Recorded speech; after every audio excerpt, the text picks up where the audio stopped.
बहे पवन पुरवैया देखा अवतारी मैया। हाँ बहे पवन पुरवैया देखा अवतारी मैया। आगे हनुमान जी बने पीछे से भैरव भैया।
बहिन शीतला के आके चरण में चढ़ाई।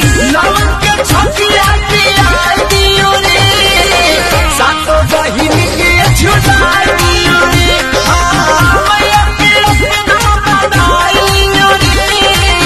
सातों बहिन के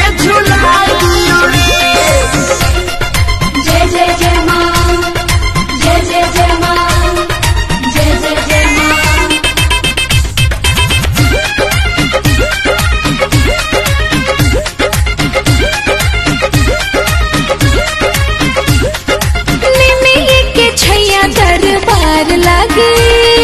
खुश होई मन हमर किस्मत जागी।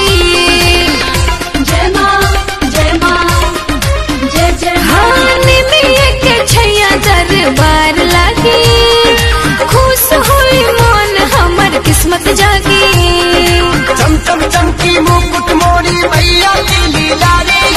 लाल चुनर में मोरी मैया लागे सुकुमारी। सब भक्ता लगवा आई प्रियंका भजन गाई। जे जौवन जौवन मांगी मैया से लेके जाई। पवन खेसारी भजन गाई दियो रे। मैया के झुलुआ झुला दियो रे।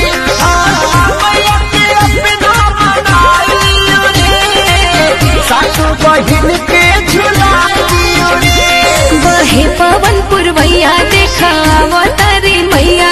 आगे हनुमान जी बने